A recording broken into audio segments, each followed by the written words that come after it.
ನಮಸ್ಕಾರ, ಎಲ್ಲರಿಗೂ ಹೆಂಗಿದ್ದೀರಾ? ಇವತ್ತು ನಾನು ಒಣಮಾವಿನಕಾಯಿ ಉಪ್ಪಿನಕಾಯಿನ ಹೆಂಗೆ ಹಾಕೋದು ಅಂತೇಳಿ ತೋರಿಸ್ತೀನಿ. ಸಾಮಾನ್ಯ ಇದು ನಮ್ಮ ದುರ್ಗ ದಾವಣಗೆರೆ ಕಡೆ ಜಾಸ್ತಿ ಹಾಕ್ತಾರೆ. ಬೇರೆ ಕಡೆನೂ ಹಾಕ್ಬೋದೇನೋ, ನಾನು ಅಷ್ಟಾಗಿ ನೋಡಿಲ್ಲ. ಎಂಥ ಚೆನ್ನಾಗಿರುತ್ತೆ ಅಂದರೆ, ಎಂಥದರ ಊಟ ಆಗಲಿ, ಎಂಥದರ ತಿಂಡಿ ಆಗಲಿ, ಇದೊಂದು ಉಪ್ಪಿನಕಾಯಿ ಇದ್ರೆ ಸಾಕು, ಹಂಗೆ ಗುಳುಮ್ಮನ್ಸ್ ಕುಂತ್ಕೊಂಡ್ಬಿಡ್ಬೋದು ನೋಡ್ರಿ, ಅಷ್ಟು ಚೆನ್ನಾಗಿರುತ್ತೆ. ಇದು ಉಪ್ಪಿನಕಾಯಿ ಹಾಕಿದ್ರಂತೂ ಸುಮ್ಮನೆ ಅಡುಗೆ ಮನೆಗೆ ಹೋಗಿ ಬಾಯಾಗೆ ಹೊಕ್ಕೊಬಂದು ಸುಮ್ಮನೆ ಅದು ತಿಂದಿದ್ದು ತಿಂದತ್ತು ಅಡ್ಡಾಡೋದೇನೋ ಅನಿಸ್ಬಿಡುತ್ತೆ. ಉಪ್ಪಿನಕಾಯಿ ತಿನ್ನೋಕ್ಕೆ ಅಡುಗೆ ಮನೆಗೆ ಹೋಗೋಣ ಅಂತ ಅನ್ಸುತ್ತೆ, ಅಷ್ಟು ಚೆನ್ನಾಗಿರುತ್ತೆ ಇದಂತೂ ಉಪ್ಪಿನಕಾಯಿ.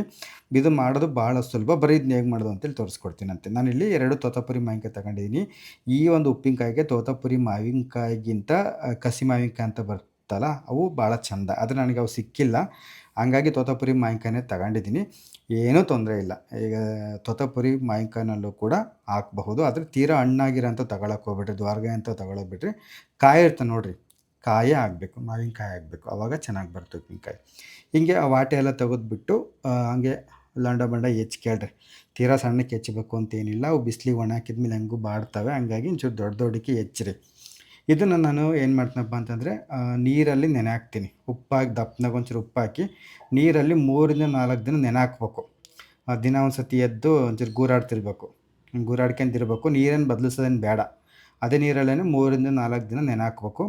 ಏನು ಕೊಳೆತೋಗೋದು ಆ ಥರ ಏನಾಗಲ್ಲ. ಅದು ಅದು ಆ ವಾಸನೆ ಇರುತ್ತಲ್ಲ, ಅದು ನೆಂದಷ್ಟು ಅದು ನೀರಲ್ಲಿ ಒಂಥರ ತಲೆ ಗೆಮ್ಮಂತಿರುತ್ತೆ. ಮನೆ ತುಂಬ ಉಪ್ಪಿನಕಾಯ್ದೇ ಇದು ಏನು ಸಡಗರ ಅಂತೀವಲ್ಲ, ಹಂಗಾಗೋಗಿರುತ್ತೆ. ಹಿಂಗೆ ಹೆಚ್ಕೊಂಬಿಟ್ಟು ಒಂದು ಪ್ಲಾಸ್ಟಿಕ್ಕಿನ ಡಬ್ಬಿ ತಗೊಂಡು ಅದಕ್ಕೆ ಉಪ್ಪು ಹಾಕ್ರಿ, ಒಂಚೂರು ದಪ್ಪನಾಗೆ ಹಾಕಿರಿ.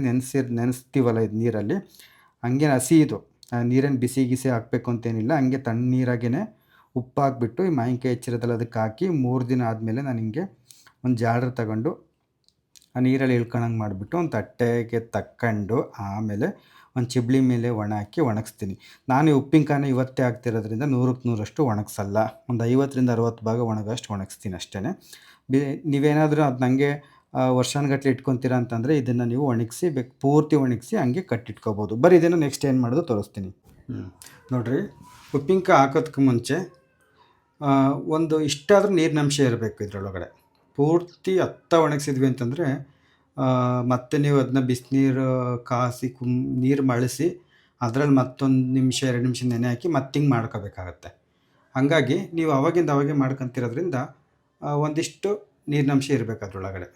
ಸ್ವಲ್ಪ ಬಾಡಿದ್ರೆ ಸಾಕು, ಅಂದರೆ ಒಂದು 50 ಭಾಗ ಆದ್ರೂ ನೀರಿನಂಶ ಇರಬೇಕು ಮಾವಿನಕಾಯಿ ಇದರಲ್ಲಿ.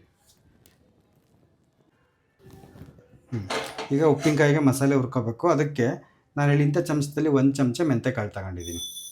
ಪುಡಿ ಒಂಚೂರು ಹೆಚ್ಚು ಕಡಿಮೆ ನಡೆಯುತ್ತೆ, ಆಮೇಲೆ ನೋಡಿ ಹಾಕ್ಯನ. ತೀರಾ ಮಿಕ್ಸಿ ಬ್ಲೇಡಿಗೆ ಸಿಗಬೇಕಲ್ಲ, ಹಂಗಾಗಿ ಒಂಚೂರು ಜಾಸ್ತಿನೇ ಹುರ್ಕೊಳ್ರಿ. ನೋಡಿ, ಒಂದಿಷ್ಟು ಮೆಂತ್ಯಕಾಳು ತಗೊಂಡಿದ್ದೀನಿ. ಆಮೇಲೆ ಅದೇ ಚಮಚದಲ್ಲಿ 1 ಚಮಚ ಸಾಸಿವೆ ಕಾಳು ತಗೋತೀನಿ. ಸಮನೇ ತಗೊಳ್ರಿ, ಏನು ತೊಂದರೆ ಇಲ್ಲ. ಅದೊಂದು ಚಮಚ, ಇದೊಂದು ಚಮಚ ಜೊತೆಗೆ ಹುರ್ಕೋಬೇಕು. ಯಾಕೆ ನೀವು ಜೊತೆಗೆ ಹುರ್ಕೊಂಡ್ರೆ ಇದಾಗುತ್ತಲೆ, ಒಂದು ಉರಿಯುತ್ತೆ, ಒಂದು ಇದಾಗ್ಬಿಡುತ್ತೆ. ಸಾಸಿವೆ ಗಾಢ ಉರಿತೈತೆ, ಮೆಂತ್ಯ ಉರಿಯಲ್ಲ ಅಂತ ಅಂದ್ಕೋಬೋದು ನೀವು.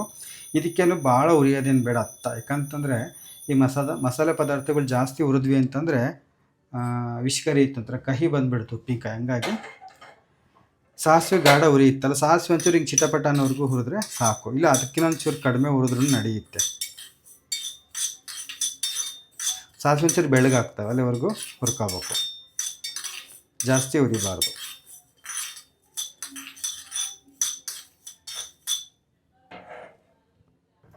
ನೋಡಿರಿ, ಸಾಸಿವೆ ಒಂದೊಂದು ಸಿಡ್ತಿದ್ದಾವೆ, ಇಷ್ಟೇ ಸಾಕು. ಇಷ್ಟು ಹುರ್ಕೊಂಡ್ವಿ ಅಂತಂದರೆ ಸಾಕಾಗುತ್ತೆ, ಜಾಸ್ತಿ ಉರಿಬಾರ್ದು. ಜಾಸ್ತಿ ಹುರಿದ್ರೆ ಒಂಥರ ಹೇಳಿದ್ನೆಲ್ಲ ಕಹಿ ಬರುತ್ತೆ, ಆಯಿತಾ. ಆಮೇಲೆ ಇದು ಹುರಿದಿದ್ದಾದಮೇಲೆ ಇದರಲ್ಲೇ ಬಿಟ್ಟರೆ ಏನಾಗುತ್ತಪ್ಪ ಅಂದರೆ ಇದು ಕಬ್ಬಣ ಕಾದಿರುತ್ತಲ್ಲ, ಜಾಸ್ತಿ ಸೀದ್ ಬಿಡ್ತಾವೆ. ಹಂಗಾಗಿ ಮಿಕ್ಸಿ ಜಾರಿಗೆ ತಗೊಂಡು ಹಿಂಗೆ ಇಟ್ಟಿದ್ದೀನಿ. ಇದ್ರ ಪಾಡಿಗೆ ತಣ್ಣಗಾಗಲಿ, ಪೂರ್ತಿ ತಣ್ಣಗಾಗಬೇಕಿದು.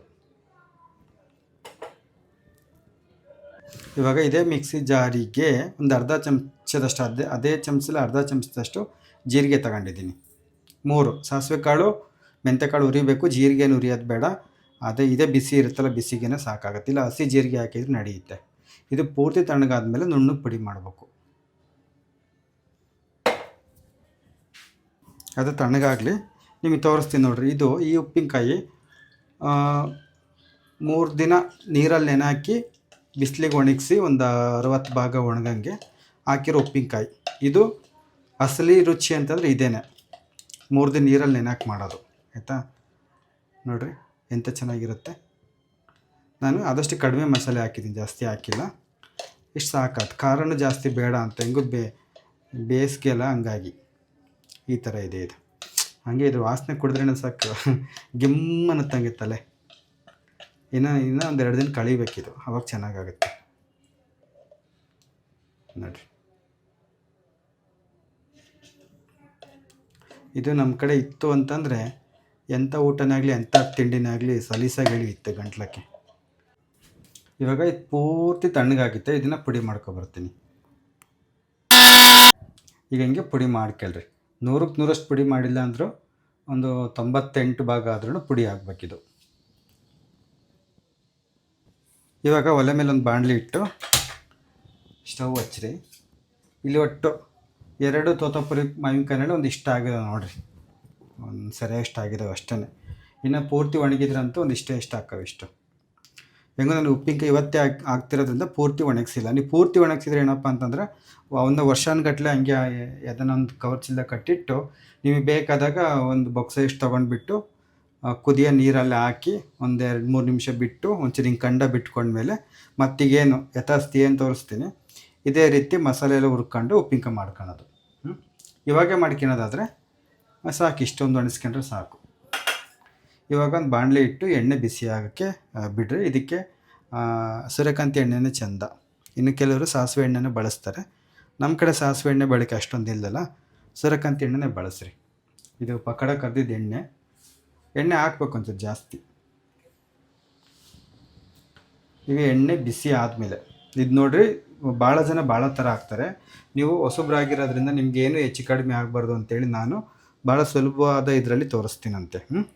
ಆಮೇಲೆ ಇನ್ನೊಂದು ಏನು ಹೇಳಬೇಕಪ್ಪ ಅಂತಂದರೆ, ಉಪ್ಪಿನಕಾಯಿನ ಬಿಸಿಲಿಗೆ ಒಣ ಹಾಕಿರ್ತೀರಲ್ಲ, ವಿಪರೀತ ಧೂಳು ಮಣ್ಣು ಎಲ್ಲ ಕುಂತಿರುತ್ತೆ. ಹಂಗಾಗಿ ಒಣ ಹಾಕಿದಾಗ ಒಂದು ತೆಳ್ಳಂದು ಹತ್ತಿ ಬಟ್ಟೆನ ಒಜ್ಜಿದ್ರೆ ಧೂಳು ಪಾಳು ಕೂರಲ್ಲ.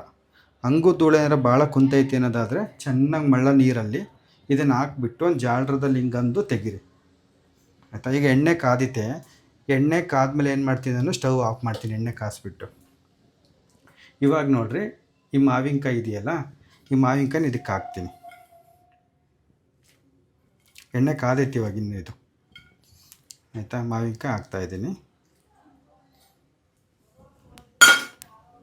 ನೋಡ್ಕೊಳ್ರಿ, ಒಂಚೂರು ದೊಡ್ಡ ಬಿಡಿ ಆದರೂ ಪರವಾಗಿಲ್ಲ, ಕೆಟ್ಟೋಗಬಾರ್ದು ಅಂತ ಅಷ್ಟೇ. ಆಯಿತಾ. ಎಣ್ಣೆ ಏನು ಬುರುಗ್ ಬರೋವರೆಗೂ ಕಾಯಿಸ್ಬೇಕು ಅಂತಲೇ ಸ್ವಲ್ಪ ಎಣ್ಣೆ ಬಿಸಿ ಮಾಡಬೇಕು ಅದನ್ನ. ಯಾಕಂತಂದರೆ ಎಣ್ಣೆ ಭಾಳ ಕಾದಿತ್ತು ಅಂತಂದರೆ ಇದ್ರಾಗಿರೋ ನೀರಿನಂಶ ಇನ್ನೂ ಹೋಗ್ಬಿಡುತ್ತೆ. ಅದು ಇನ್ನೂ ಹೋಗಿ ಒಂಥರ ನರಪೆತ್ಲಾದಂಗೆ ಆಗ್ಬಿಡ್ತವೆ. ತೀರಾ ಒಣ ಇದ್ರೆ ತಿನ್ನೋಂಗಾಗಲ್ಲ. ಈ ಕಂಡ ಇರಬೇಕು ಹಿಂಗೆ ಉಪ್ಪಿನಕಾಯಿ ತಿನ್ಬೇಕಾರೆ. ಇವಾಗ ಇದಕ್ಕೆ ನಾನೇನು ಮಾಡ್ತೀನಪ್ಪ ಅಂದರೆ ಬೆಳ್ಳುಳ್ಳಿ ಹಾಕ್ತೀನಿ. ಬೆಳ್ಳುಳ್ಳಿನ ಜಜ್ಜಾದರೂ ಹಾಕ್ಬೋದಿಲ್ಲ, ಹಂಗೆ ಬೇಕಾದರೂ ಹಾಕ್ಬೋದು. ನಾನು ಹಂಗೆ ಹಾಕ್ತಾಯಿದ್ದೀನಿ. ಆಮೇಲೆ ನೀವು ಖಾರ ಎಷ್ಟು ಬೇಕೋ ಅಷ್ಟು ಖಾರದ ಪುಡಿ, ಇಲ್ಲಾಂತಾರೆ ಒಣಮೆಣ್ಸಿಕಾಯಿ ಕೂಡ ಪುಡಿ ಮಾಡಿ ಹಾಕ್ಬೋದು. ನಾನಿಲ್ಲಿ ಖಾರದ ಪುಡಿನೇ ಹಾಕ್ತಾಯಿದ್ದೀನಿ. ಅವೆಲ್ಲ ಯಾರು ಅತೆ ಮಾಡ್ತಾರೆ ಅಂಥೇಳಿ ಖಾರದ ಪುಡಿ ಹಾಕ್ತೀವಿ. ಆಮೇಲೆ ಇಲ್ಲಿ ಉಪ್ಪಿನಕಾಯಿ ಪುಡಿ ಮಾಡಿ ಇಟ್ಕೊಂಡಿದ್ನಲ್ಲ ಮಸಾಲೆನ, ಇದನ್ನು ಜಾಸ್ತಿ ಹಾಕಲ್ಲ ನಾನು. 1 ಚಮಚ ಹಾಕಿದೆ, 1.5 ಚಮಚ ಹಾಕ್ತೀನಿ. ಮಿಕ್ಕಿರೋದು ಇನ್ನೊಂದು ಸತಿ ಉಪ್ಪಿನಕಾಯಿ ಮಾಡಿದಾಗ ಹಾಕ್ಕೊತೀನಂತೆ. ಇದು ಜಾಸ್ತಿ ಆಗಿಬಿಟ್ರು ಅಷ್ಟೇ ಒಂಥರ ವಿಷ್ಕರಿಯುತ್ತೆ. ಆಮೇಲೆ ಒಂಚೂರು ಹಿಂಗಿದ್ರೆ ಹಾಕ್ರಿ, ಇಲ್ಲ ಅಂತಂದರೆ ಬೇಡ. ಆಮೇಲೆ ಸ್ವಲ್ಪ ಅರಶಿನ ಪುಡಿ, ಆಮೇಲೆ ಉಪ್ಪು ಹಾಕಿ ಹೆಂಗೂ ನಾವು ಇದನ್ನು ಮಾಡಿರ್ತೀವಲ್ಲ, ಮಾವಿನಕಾಯಿನಾಗ ಉಪ್ಪಿರುತ್ತೆ. ಮಾವಿನಕಾಯಿ ತುಂಡುಗಳಿಗೆ ಉಪ್ಪಿರೋದ್ರಿಂದ ನೋಡಿ ಒಂಚೂರು ಹಾಕ್ಕೊಳ್ರಿ. ತೀರಾ ಆಮೇಲೆ ಬೇಕು ಅಂತಂದರೆ ಇನ್ನೊಂಚೂರು ಹಾಕ್ಕೋಬೋದು 1-2 ದಿನ ಆದಮೇಲೆ. ಇವಾಗ ಸ್ಟವ್ ಹಚ್ತಾ ಇದ್ದೀನಿ. ಸ್ಟವ್ ಹಚ್ಚಿ ಇನ್ನು ಸ್ವಲ್ಪ ಹೊತ್ತು ಚೆನ್ನಾಗಿ ಬಿಸಿ ಮಾಡ್ತೀನಿ ಇವಾಗ. ಆಯಿತಾ. ನಿಮಗೆ ಎಲ್ಲ ಒಂದು ಸತಿ ಹಿಂಗೆ ಹಾಕ್ಕೊಂಡು ಮಾಡಿದ್ರಿ ಅಂತಂದರೆ ಒಂದು ಸೀತು, ಒಂದು ಹಿಂದಾತು ಮುಂದಾತು ಅಂತ ನಿಮಗೆ ತಲೆ ಕೆಡಲ್ಲ. ಇಲ್ಲ ಅಂತಂದರೆ ಒಂದು ಹೆಚ್ಚು ಕಡಿಮೆ ಆಗಿಬಿಡ್ತು ಅಂದರೆ ನಿಮ್ಗೆ ಒಂಚೂರು ಹಿಡ್ದಂಗೆ ಆಗಿಬಿಟ್ರೆ ಉಪ್ಪಿನಕಾಯಿ ಕೆಟ್ಟೋಗುತ್ತೆ. ಹಿಂಗೆ ಮಾಡಿದರೆ ಏನೂ ತೊಂದರೆ ಇಲ್ಲ. ಇದನ್ನು ಕೂಡ 1 ತಿಂಗಳು ಇಟ್ಕೊಂಡು ತಿಂತಾರೆ. 3 ತಿಂಗಳಿಟ್ರೆ ಇರುತ್ತೆ. ಆದರೆ ಇದನ್ನ ಅವಾಗಿಂದ ಅವಾಗೆ ಹಾಕೊಂಡು ತಿನ್ನೋದು ವಾಡಿಕೆ ಈ ಥರ ಉಪ್ಪಿನಕಾಯಿನ. ಇವಾಗ ಸ್ಟವ್ ಹಚ್ಚಿದ್ದೀನಿ, ಸ್ವಲ್ಪ ಬಿಸಿ ಮಾಡ್ತೀನಿ, ಒಂಚೂರು ಚೆನ್ನಾಗಿ ಬಿಸಿ ಆಗೋವರೆಗೂ ಅಷ್ಟೇ.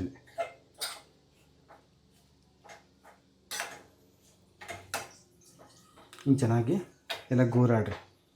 ಉಪ್ಪು ಇದು ಏನಪ್ಪ ಅಂತಂದರೆ ಹಾಕಿದ ದಿನ ಇದ್ರದ್ದು ಉಪ್ಪು ಖಾರ ಗೊತ್ತಾಗಲ್ಲ ನಮಗೆ, ಒಂದೆರಡು ದಿನ ಹೋಗ್ಬೇಕು, ಅವಾಗ ಗೊತ್ತಾಗುತ್ತೆ. ಇನ್ನೂ ಕೆಲವರು ಬೆಲ್ಲ ಹಾಕ್ಯಂತಾರೆ, ಬೆಲ್ಲ ನಾನು ಹಾಕಲ್ಲ, ನನಗೆ ಬೆಲ್ಲ ಹಾಕಿ ಇಷ್ಟ ಆಗಲ್ಲ. ನಿಮಗೆ ಬೇಕಂತಂದರೆ ಒಂಚೂರು ಬೆಲ್ಲ ಹಾಕ್ಬೋದು ಇದಕ್ಕೆ. ಏನು ಕೆಡಲ್ಲ ಇದು, ಯಾಕಂದರೆ ಎಣ್ಣೆ ಇದೆಲ್ಲ ಹಾಕಿರ್ತೀವಲ್ಲ, ತಿಂಗ್ಳು ಕೆಡಲ್ಲ, 2 ಲೀಟ್ರ್ ಕೆಡಲ್ಲ. ಫ್ರಿಜ್ನಾಗೆ ಇಡಬೇಕು ಅಂತಿಲ್ಲ, ಹೊರಗೆ ಇಡ್ತೀನಿ ನಾನು. ಹೊರಗೆ ಇಟ್ಟು ತಿಂಗ್ಳುಗಟ್ಟಲೆ ಆದರೆ ಕೆಡಲ್ಲ. ಅಂದರೆ ಏನಪ್ಪ ಅಂದರೆ ನೀರು ಪಾರು ಸಿಡಿದಂಗೆ ನೋಡ್ಕೋಬೇಕು. ಏನೋ ಕೈ ತೊಳೆದು ಕೊಡುವುದು ಹಂಗೆಲ್ಲ ಮಾಡಿದ್ದೀವಿ, ಅಂಥವೇನೋ ನೀರು ಬಿತ್ತು ಅಂದರೆ ಒಂಚೂರು ಗಾಢ ಹಾಳಾಗುತ್ತೆ. ನೋಡಿರಿ ಇಷ್ಟೇ. ಹಿಂಗೆ ನೊರೆ ಬರ್ತೈತಲ್ಲ, ಹಿಂಗೆ ಬಿಸಿ ಆಗ್ತೈತೆ, ಇಷ್ಟ ಆದರೆ ಸಾಕು, ನಾನು ಸ್ಟವ್ ಆಫ್ ಮಾಡ್ತೀನಿ. ಇದಕ್ಕಿಂತ ಜಾಸ್ತಿ ಇದಕ್ಕಿಂತ ಜಾಸ್ತಿ ಆಯಿತು ಅಂತಂದರೆ ಈ ಮಾವಿನಕಾಯಿನಾಗಿರೋ ನೀರಿನ ಅಂಶ ಮತ್ತು ಇನ್ನು ಆವಿಯಾಗಿ ತೀರಾ ಒಣಗ್ಲಾಗ್ಬಿಡ್ತಾವೆ. ಹಂಗೆ ಅವನ್ನ ತಿನ್ನೋಕ್ಕೆ ಚೆನ್ನಾಗಿರಲ್ಲ ಅವು. ನೋಡಿರಿ ಈ ಥರ ಹಿಂಗೆ ಆಗಬಾರ್ದು. ಇದು ತೊಪ್ಪೆ ಬಿಡ್ರಿ, ಇದು ಅಲ್ಲ ವಾಟೆ ಇದ್ರದ್ದು. ಇದು ಉಪ್ಪಿನಕಾಯಿ ಹಿಂಗಿರಬೇಕು, ಮೆತ್ತಿಗೆ ಒಂಚೂರು ಕಂಡ ಸಿಗಬೇಕು ತಿನ್ಬೇಕಾದ್ರೆ. ಈಗ ನಾನು ಸ್ಟವ್ ಆಫ್ ಮಾಡಿದ್ದೀನಿ. ಇದು ಪೂರ್ತಿ ತಣ್ಣಗಾಗೋವರೆಗೂ ಹಿಂಗೆ ಬಿಡ್ತೀನಿ. ತಣ್ಣಗಾದ್ಮೇಲೆ ಒಂದು ಗಾಜಿನ ಶೀಶಕ್ಕೋ ಇಲ್ಲ ಅಂತಂದರೆ ಪ್ಲಾಸ್ಟಿಕ್ಕಿನ ಡಬ್ಬಿಗೋ ಹಾಕಿ ತುಂಬಿಟ್ಕೋಬೇಕು. ಪೂರ್ತಿ ತಣ್ಣಗಾದ್ಮೇಲೆ ತುಂಬಕ್ಕಿದ್ನ ಒಂದು 2-3 ದಿನ ಆದಮೇಲೆ ಇದರ ಅಸಲಿ ರುಚಿ ನಮಗೆ ಗೊತ್ತಾಗುತ್ತೆ.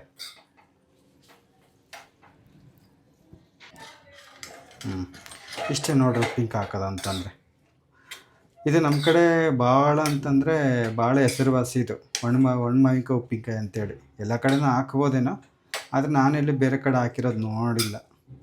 ನಮ್ಮ ಕಡೆನೇ ಜಾಸ್ತಿ ಇದು. ದುರ್ಗ ದಾವಣಗೆರೆ ಕಡೆ ಈ ಥರ ಉಪ್ಪಿನಕಾಯಿ ಹಾಕ್ತಾರೆ. ಉಪ್ಪಿಂದು ಒಂದು ಅಳತೆ ಗೊತ್ತಾಗಬೇಕು ಅಂದರೆ ಒಂಚೂರು ಹಿಂಗೆ ಕೆಳಗೆ ತಳದಲ್ಲಿ ಇರ್ತಲ್ಲ ಮಸಾಲೆ, ಅದನ್ನೊಂಚೂರು ತಗೊಂಡು ನೋಡಿರಿ, ಅವಾಗ ಗೊತ್ತಾಗುತ್ತೆ ನಿಮಗೆ. ಇವಾಗ ಸ್ವಲ್ಪ ಸಪ್ಪೆ ಅನಿಸುತ್ತೆ, 1-2 ದಿನ ಆದಮೇಲೆ ನಮಗೆ ಗೊತ್ತಾಗುತ್ತೆ. ಆಮೇಲೆ ಬೇಕು ಅಂತಂದರೆ ನೀವು ಉಪ್ಪು ಹಾಕೋಬೋದು. ಆಮೇಲೆ ಇವಾಗ ಸ್ವಲ್ಪ ಕಹಿ ಅಂತ ಅನಿಸುತ್ತೆ, ಅದನ್ನು ಕಳಿಬೇಕಲ್ಲ, ಅದು ಮೆಂತ್ಯ ಕಾಳು ಅದ್ರದ್ದೆಲ್ಲ. ಆಮೇಲೆ ಒಂದು 2-3 ದಿನ 4 ದಿನ 1 ವಾರ ಆದಮೇಲೆ ಚೆನ್ನಾಗಿ ಅನಿಸುತ್ತೆ ಉಪ್ಪಿನಕಾಯಿ. ಸರಿ, ನಿಮ್ಗೆ ಏನಾದ್ರು ಇಷ್ಟ ಆಗಿತ್ತು ಅಂದರೆ ಇದನ್ನ ಮಾಡಿಬಿಟ್ಟು ಹೆಂಗೆ ಬಂತು ಅಂತ ಹೇಳಿ. ನಾನು ನಿಮಗೆ ಮುಂದಿನ ವಿಡಿಯೋದಲ್ಲಿ ಸಿಗ್ತೀನಿ. ಟಾಟಾ, ಬಾಯ್ ಬಾಯ್.